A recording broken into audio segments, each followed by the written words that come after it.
Hey there, Detroit sports fanatics, and welcome to episode 173 of the Detroit Sports Truth on Spreaker. The Red Wings are now 4-5-1 now after losing to the Ottawa Senators 3-1 at Joe Louis Arena. They are now 1-5-1 with only 7 lousy goals in their last 7 games after starting the regular season 3-0-0. I found an article Thursday night from MLive headlining that Jeff Blashill is mixing up his lines again to try to find more chemistry. For example, he put Dylan Larkin, who has won only 40% of his face-offs this season, back up in line 1 with Henrik Zetterberg and Justin Abdelkader. I'm going to break down the rest of this article. The third line now has Darren Helm centering Timu Polkinen and Tomas Jurko. Luke Glendening moved from third-line winger to his customary fourth-line center spot with Drew Miller and Landon Ferraro.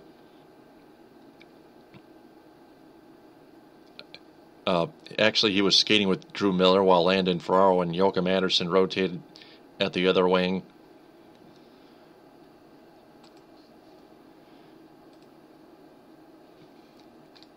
But you know what?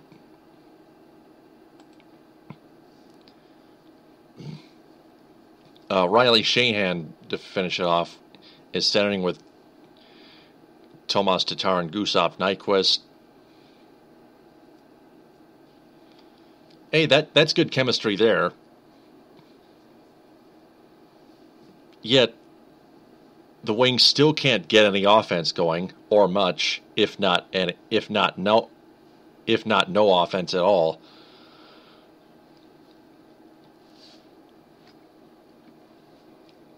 They had scored 1 goal against the Ottawa Senators.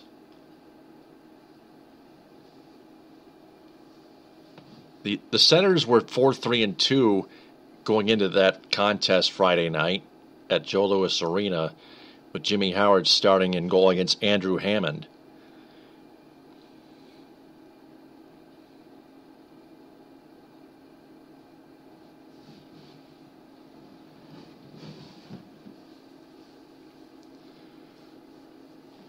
So all of this is based on chemistry, and it looks like the chemistry is not the issue because the players, as a team and individually, are not playing consistently enough.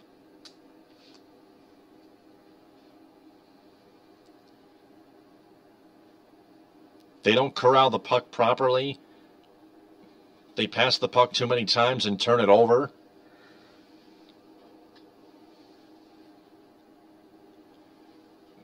They turn the puck over in their defensive zone.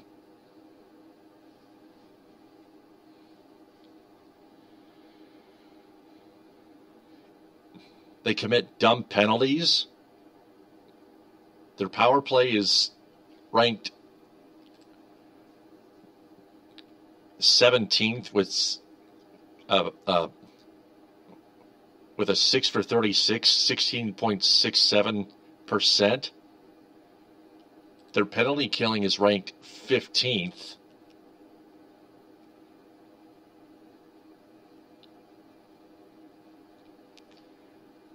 With an 81.08%.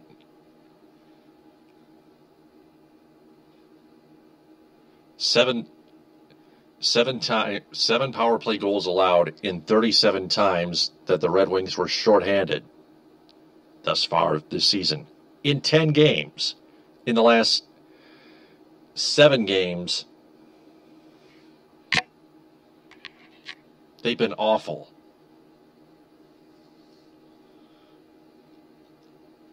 If Jeff Blashill thinks he's going to make all that work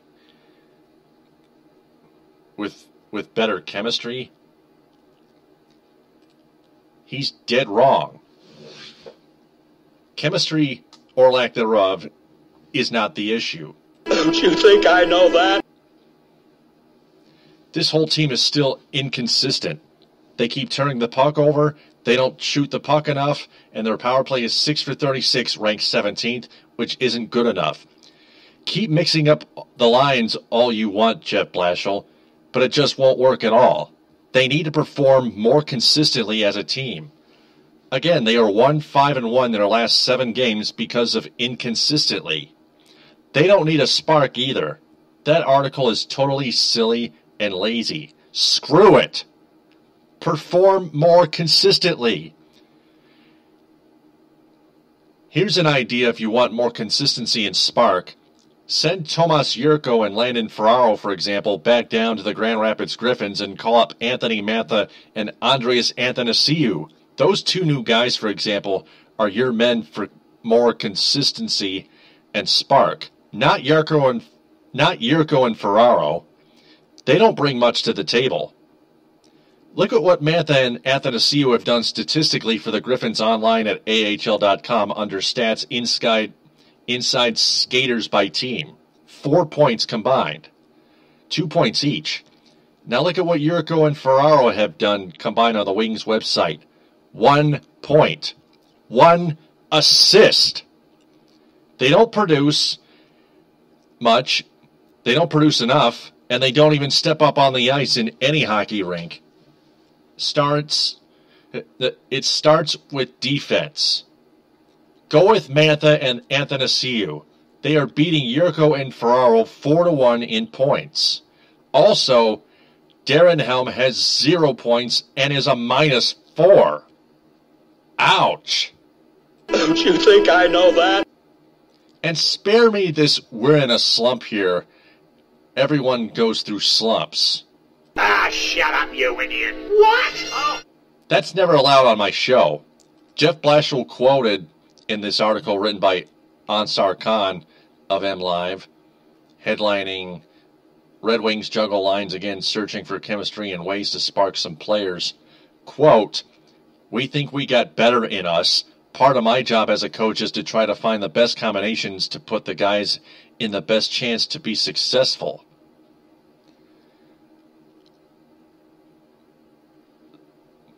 Well, I'm the best you've got.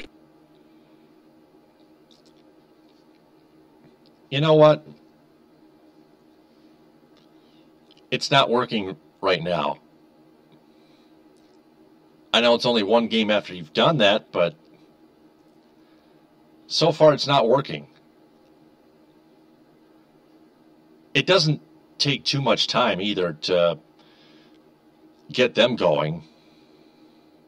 It's supposed to get them going the first game since you've changed those lines, since you made those moves.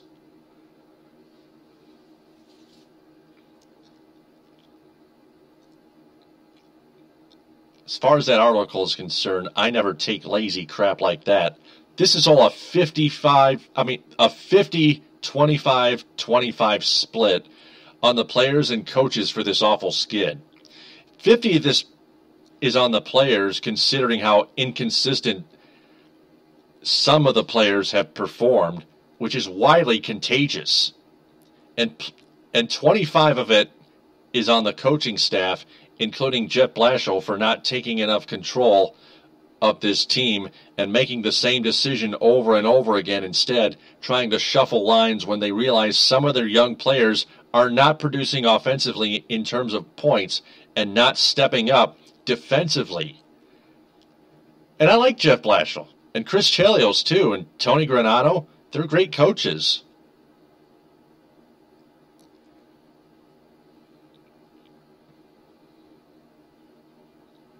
But it's on them to reteach those young people how to play more consistently. Reteach them the basics of how to play the game of hockey. This team is still not learning the fundamentals of the game of hockey, and they're already in the NHL. Don't you think I know that? The other 25 of this is on The other 25 of this is put on Ken Holland, their general manager, for not giving Mantha and Athanasio a chance to prove why they should stay playing in the NHL. Those guys are ready. Guys like Yurko, Ferraro, Joachim Anderson, and Alexei Marchenko are not ready. They all have 1 assist combined. And they're not stepping up defensively either.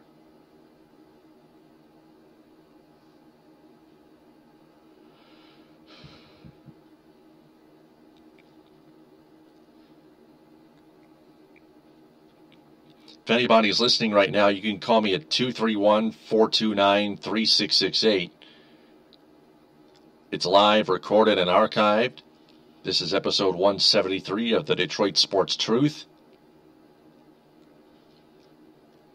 a podcast of Detroit sports that doesn't take or make lazy excuses.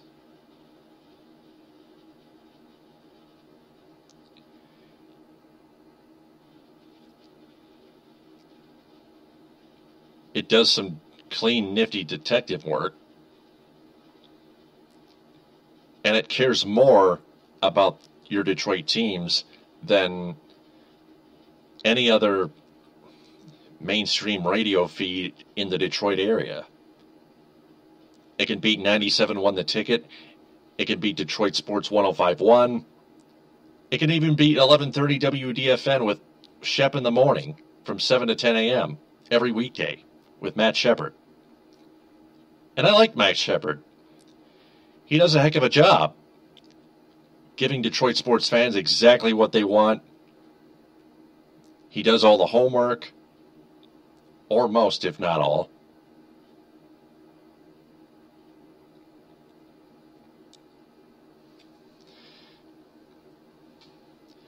Red Wings go to Canadian Tire Center in Ottawa Saturday at 7 to play the second of the home-and-home set against the Senators. Howard started Friday night. Mrazek will start Saturday night.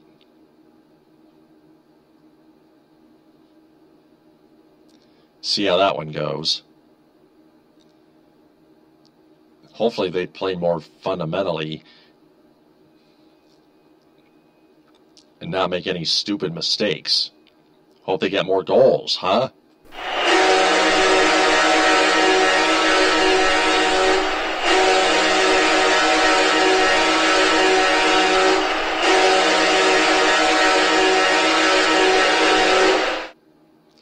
Henrik Zetterberg, the captain, with the only goal of the game in a 3-1 loss in Hockeytown.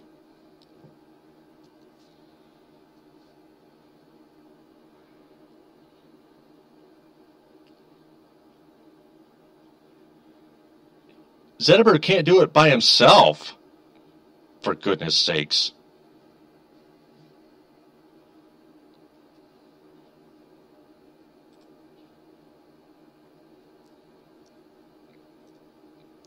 Other people have to start stepping up again offensively. Make plays and put pucks in the net.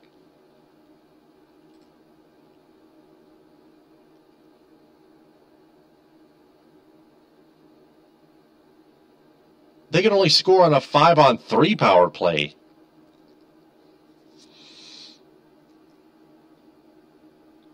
And they were 1 for 2 on that 5-on-3 power play. On a 5-on-4, they could not score 1 power play goal.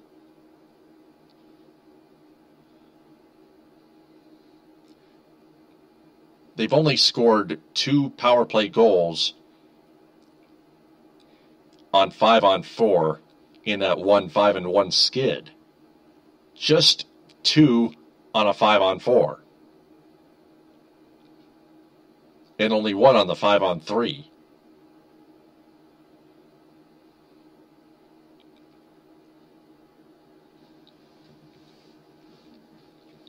Now let me get to the Pistons here. And Rashid from long range. Oh! Yes! Yes! Yes! Yes! Left sideline, 3, and he answers. The Pistons start their season 3-0. Who would have thought that? Andre Drummond is collecting his double-doubles. Well, I'm the best you've got. He got 20 points and 20 rebounds Friday night in the 98-94 overtime win over the Chicago Bulls at the Palace of Auburn Hills. He's also hit a few free throws here and there. Reggie Jackson is doing his thing. Kentavious Caldwell-Pope is stepping up. But the most valuable newcomer on this team is Marcus Morris. He has scored 19.3 points per game thus far.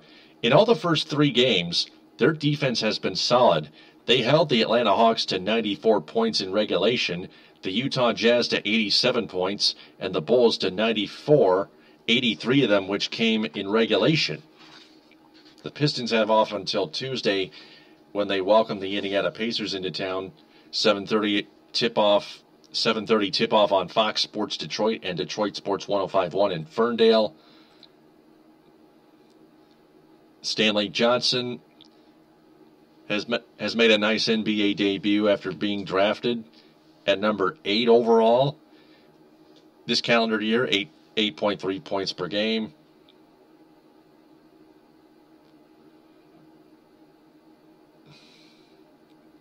Ersan Ilyasova, 8.7.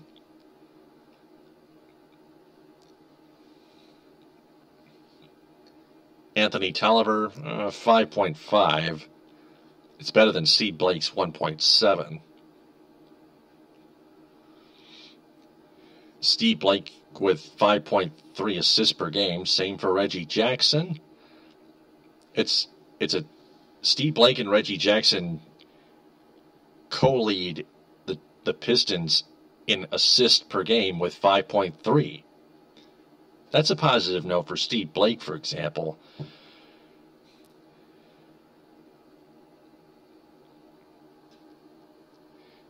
Ersan Ilyasova with 4.7 rebounds per game.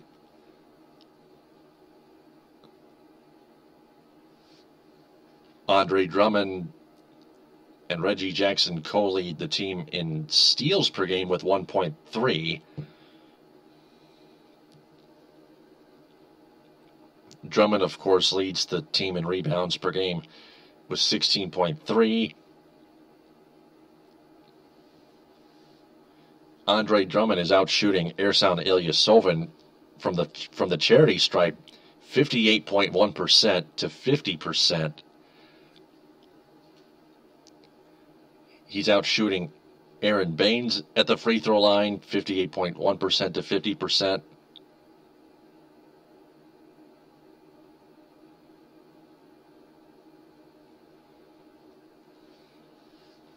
Reggie Jackson 75%. Marcus Morris 66.7% from the free throw line. Stanley Johnson and Kentavious Caldwell-Pope 100%. And that's it for free throws.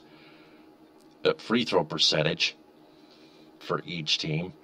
Reggie Bullock has only played 2 games and hasn't gotten much playing time yet.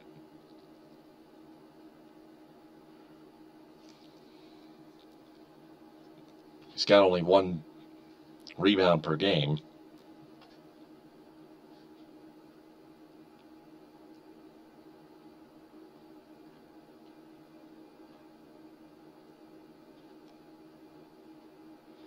So, again, the Pistons welcome the Pacers Tuesday night at the Palace of Auburn Hills. 7:30 on Fox Sports Detroit. The Pacers are obviously 0-2 in a tie for 4th place with the Milwaukee Bucks. The Bucks are 0-2 with Greg Monroe on their team. The Pistons have a sole lead in the Central Division at 3-0. The Bulls and the Cleveland Cavaliers are 2-1.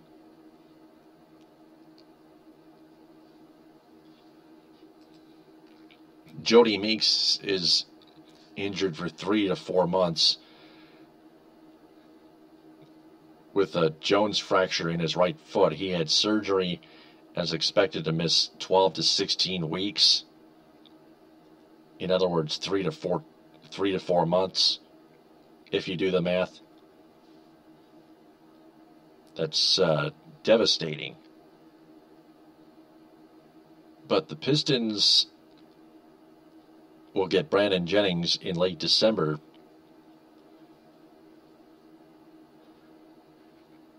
And when Jennings comes back, the Pistons offense will really skyrocket. If you think the Pistons don't need Brandon Jennings, I hear some of you say that the Pistons don't need Brandon Jennings.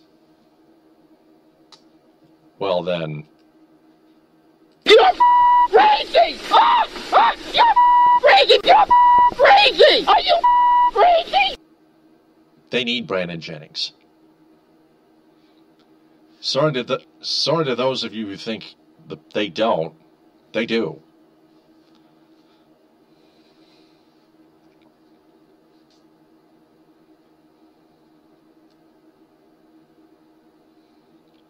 Their defense has stepped up, but in late December, I expect their offense to step up.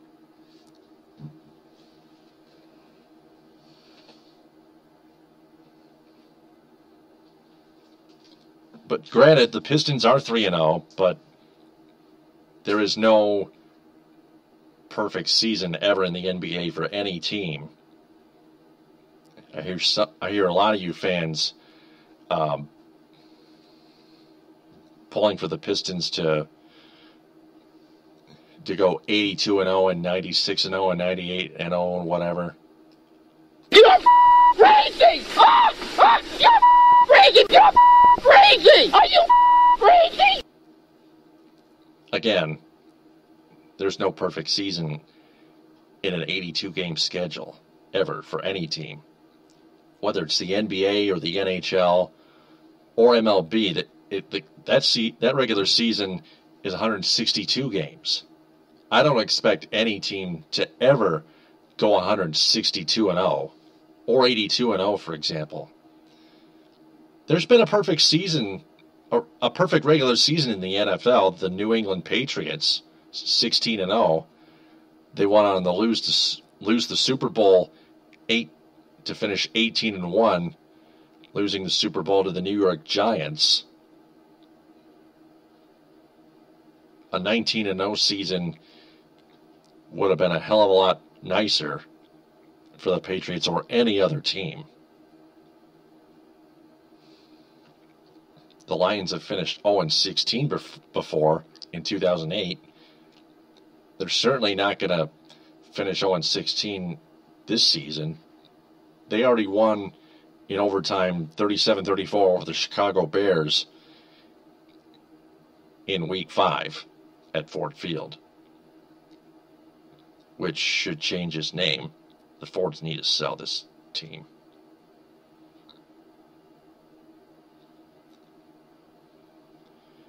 And I think I think the stadium, Ford Field, should change its name to the Lion's Den. Because Martha Ford and her two daughters delegate too much power to the Ford Motor Company and not the real NFL team in Detroit. They hold Bill Ford Jr. down when he knows how to make the right decisions. It's time to sell the team. When did you become so politically correct? I was always politically correct on the theory of perfect seasons. At least it's not conspiratorial. It's not a conspiracy theory. That's not negative at all. Finishing with a perfect season in high school football or college football, for example, is the greatest thing.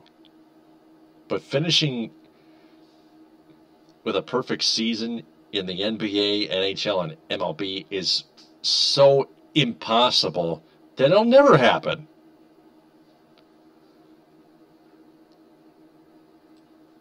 Ever.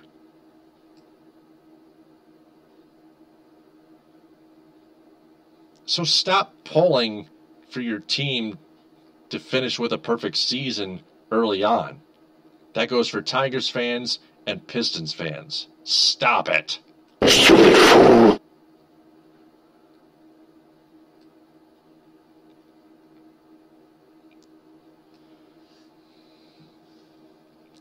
The Red Wings miss Pavel Datsyuk. The Pistons miss Jody Meeks and Brandon Jennings. Datsyuk should be back soon enough. I just don't know exactly when. The doctors still haven't spewed out their opinions on when Datsyuk should return to the lineup, when Datsyuk will be 100%. It's not a doctor's opinion. Doctors have to do analysis too. They got to do their homework to make sure Datsyuk is 100%.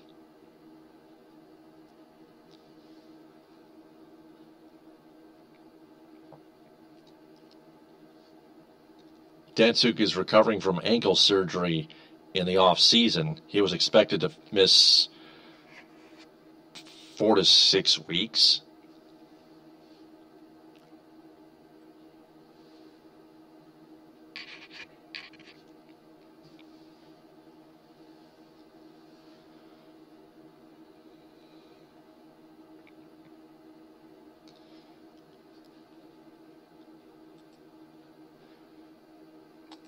I had a conversation in private messages on Facebook with Ryan Schuling, who will return this Monday at 1 p.m. Eastern on the Team 92.1 FM WQTX in Lansing. Catch him every weekday from 1 to 3 p.m. Eastern on WQTX FM.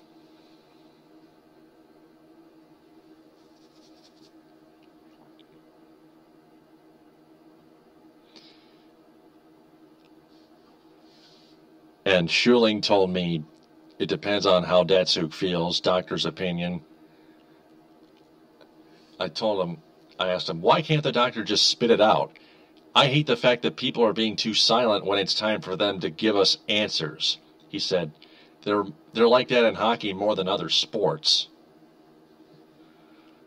The doctors are out of their mind. I responded, well, they need to listen better and respond. Otherwise, they're worthless. I hate to break it out to the doctors like that, but that's how it is. Sorry. I just can't take silent people. In any category, in any sport, you gotta fess up. Don't shut up, fess up. Now.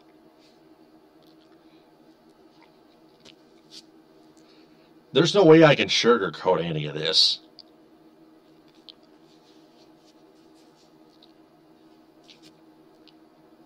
It's the Detroit Sports Truth. That's how I run my show. I'm not a lazy bum like some people say it's a slump. Like every time it's early in the season.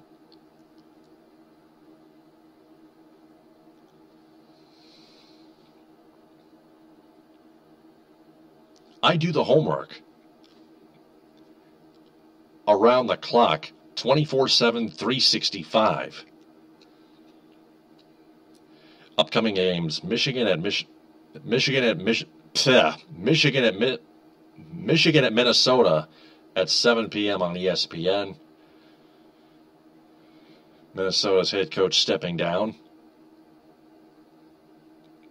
due to health reasons. Pass my condolences to him.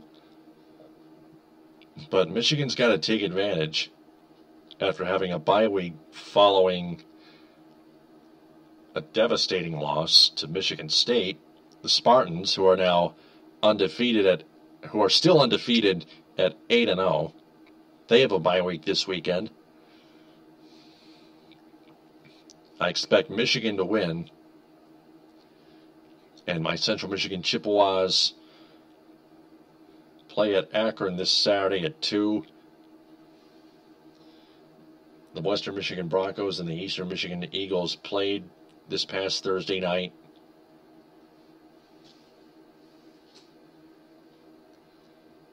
And let me get the score on here.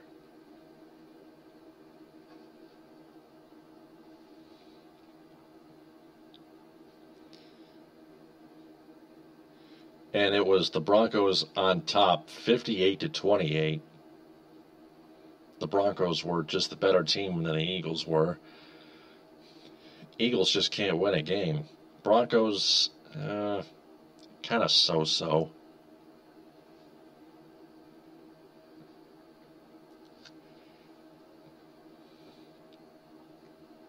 Broncos are 5-3, and the Eagles are 1-8. Eagles have yet to take a bye week. Broncos are in second place in the MAC. The Broncos are in second place of the MAC West, and the Eagles are in sixth and dead last place in the MAC West. CMU is 4-4 overall and 3-1 in the MAC.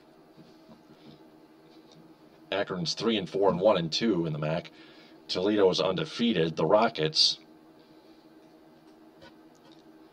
that's another upcoming opponent right after the Zips.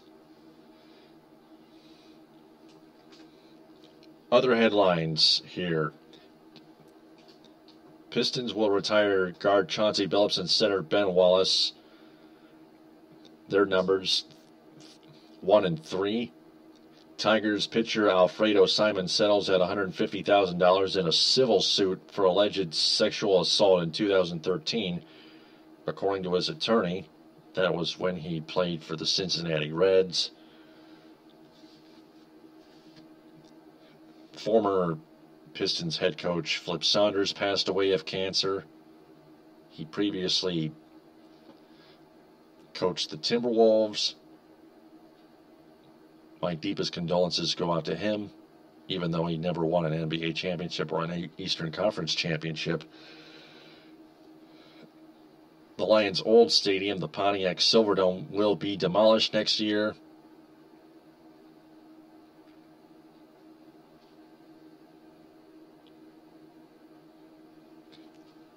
Lions play the Kansas City Chiefs in London. Right tackle LaAdrian Waddle on the offensive line with a bad knee listed as questionable.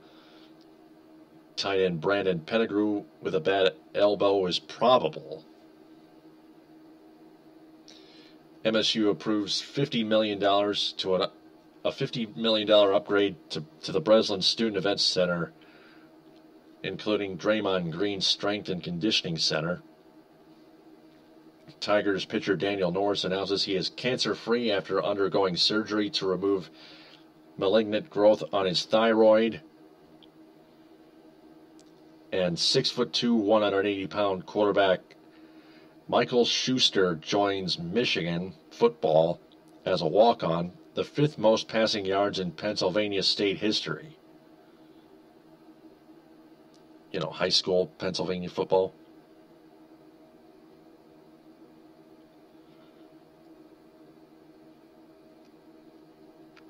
Lions GM Martin Mayhew, back to the Lions here, says he's going to keep working until someone tells him to stop, quote unquote.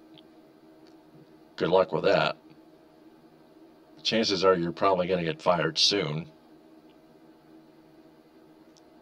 Same goes for Tom Luan. But it starts from the top with ownership. The Lions need a better and richer owner that knows a lot more about football, a lot more about getting this franchise to know how to win, to know how to play more fundamentally. to learn more advanced statistics. Because this is the professionals, for crying out loud. You've got to know advanced statistics. It's very important.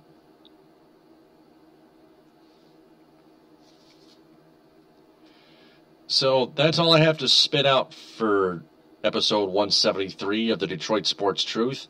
I'm Taylor Phillips. If there's anything you fans want more of or less of on my podcast, please let me know. Talk.